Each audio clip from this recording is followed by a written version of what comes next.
let's talk Sufism. Sufism, a lot of people, like in Delhi, everybody becoming Sufi now. And a lot of my relatives and friends, they think that Sufism is same as Hinduism, there's no difference, because they also, the Sufi claims to be unified, with the Supreme. So I had an online debate with an Imam in Karachi, and this online debate is recorded. It was a site called Ask Imam, so you could ask any question. So I signed up with a name, came up with some name, because I didn't want some fatwa or something like that. So I asked him, I said, can I ask you, simple question. First I asked a question on Ahmadiyyas, because Ahmadiyyas are a sect who believe that they had another prophet recently.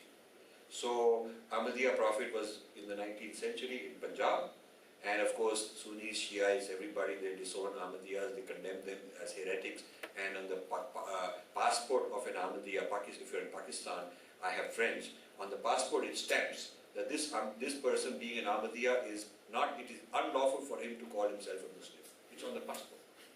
And if you go to Pakistani embassy websites, they'll make this policy very clear that you cannot be classified as a Muslim if you're Ahmadiyya, because you're creating a heresy by claiming that there was a new prophet, and therefore the original prophet who said that he's the final prophet must be a liar, and that's blasphemy. So I asked the Imam the following question. I said, is Allah allowed to change his mind? That's the question. Is Allah allowed to change his mind? If he is the supreme, he can change his mind. One day he said, he gave a commitment, this is my final prophet. He said it. We're not lying, we're not saying he lied it. But maybe he changed his mind. Because maybe people didn't do what he thought they'll do. It's like the CEO gives a set of instructions to the department head, and he comes back a year later and says, you guys wrong, I'm going to give you different instructions. CEO has authority. So if either you are telling me that Allah is bound by his commitment to man, or in which case he's not infinitely free, or you have to allow that Allah has the authority to supersede and break his own promise because he thinks the human beings are not good enough. And if Allah is allowed to change his mind, then maybe he sent another prophet. Now this created a very big commotion. And in the end of the day, could not be answered. Could not be answered by these guys because they just can't accept the Ahmadiyya idea. Second issue I raised is Sufism. I said that the Sufi claims unity consciousness. Sufi claims unity consciousness. But here are the citations of Bible, of the Quran, where this unity consciousness amounts to blasphemy.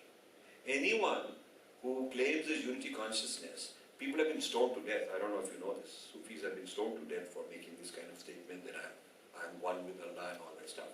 And I said, but in Delhi it's fashion. Everybody going around being Sufi now. And they have this big Sufi music festival in Delhi. And I met the guy who, in Humayun Tomb, 1 week long, all the ministers come, all the VIPs, the big businessmen. It's cool to be a Sufi festival now. So I asked the guy who runs the whole Sufi festival, he's a Nawab of something or other, he runs Sufi Foundation. So I asked him, why is it not possible to do Sufi music in the mosque?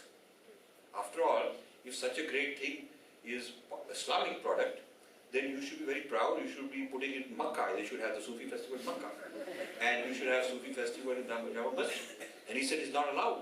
So I said, why? Is it that Muslims don't think it is Islam, but other people are expected to think that it is Islam? So there is a kind of a contradiction on the status of Sufism. But I asked the question many times, how is the Sufi able to say, I experience oneness? Because the Sufi music talks like that a lot. Yeah. How is it not a violation? After many dodging and avoiding, I got one Sufi on the record to give me an answer. He gave me a very good answer. He said when I am poetically singing the oneness with God, it is not that I am one, but I feel I'm one. It's a temporary experience that God's grace has given me. It's sort of like you're a bank teller, but one day the bank president says, okay, today you can sit on my chair and feel how it must feel like being bank president. Now you can't sign $1 million check and do you can't give yourself a raise and a bonus, and you can't fire. You don't have the authority of CEO of the bank, but you can get feeling of I'm sitting on this chair and this must feel this way, and I'm feeling like I am the CEO of the bank. Yeah, but don't think that you actually are. Yeah. Now the Sufis' experience of oneness is a temporary feeling of oneness, but not an ontological reality of oneness. This is very important. We Hindus have not raised these questions. So Sufis come and do plus into thinking that everything is same.